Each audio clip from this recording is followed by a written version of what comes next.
Hello everyone, welcome back to our channel Mouni's kitchen vlog. మీరు ఎవరైనా first time ఈ video చూస్తుంటే లైక్ చేయండి, కామెంట్ చేయండి అండ్ నా ఛానల్ని సబ్స్క్రైబ్ చేసుకోవడం మర్చిపోకండి. మీలో ఎంతమందికి దొండకాయ అంటే ఇష్టం? ఎవరికైనా ఇది ఫేవరెటా? న్యూలీ మ్యారీడ్ పీపుల్స్, బ్యాచిలర్స్, వంటరాని వాళ్ళైనా చేసుకోవడం చాలా సింపుల్ ప్రాసెస్ అండి. ఇలా ఒక్కసారి ట్రై చేయండి, లైఫ్లో ఇదే మీ ఫేవరెట్ అయిపోతుంది.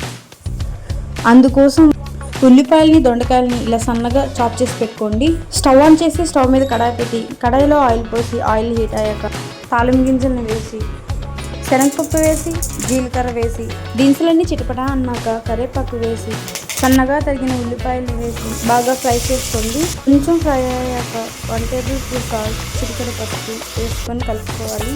నేనైతే అల్లం వెల్లుల్లి పేస్ట్ వేసుకున్నాను, మీకు కావాలంటే వేసుకోవచ్చు, లేదంటే ఆప్షనల్. అండ్ సన్నగా తరిగిన దొండకాయ వేస్తున్నానండి. ఈ దొండకాయలు వేగడానికి చాలా టైం అయితే పడుతుందండి. మెల్లిగా నెమ్మదిగా కలుపుకుంటూ మూత పెట్టుకుంటూ మంటని మీడియం టు లో ఫ్లేమ్లో అడ్జస్ట్ చేసుకొని కలుపుకోవాలండి. మీకు ఆయిల్ సరిపోకపోతే ఇంకొంచెం వేసుకొని ఫ్రై చేసుకోవచ్చండి. అదేంటో గుంటూరులో లేని లోటు చెన్నైలో ఉన్నా తీరుతుందండి. ఎందుకంటే ఈ శక్తి చిల్లీ మన గుంటూరు కారాన్ని అయితే ఇస్తుందండి. క్వాలిటీలో అయితే ది బెస్ట్ అని చెప్పొచ్చు. 1 టేబుల్ స్పూన్ శక్తి చిల్లీ పౌడర్ అయితే వేస్తున్నాను. అండ్ పట్టించిన కారం కూడా 1 టేబుల్ స్పూన్ వేస్తున్నాను. కారం మొత్తం దొండకాయలకి పట్టేలాగా కలుపుకొని మూత పెట్టుకొని ఫ్రై చేసుకోవాలండి. ఆయిల్ అంతా ఇంకిపోయి పైకి తేలేదాకా ఫ్రై చేసుకోవాలి. Last but not the least, కొత్తిమీర అండి. దొండకాయ ఫ్రై రెడీ.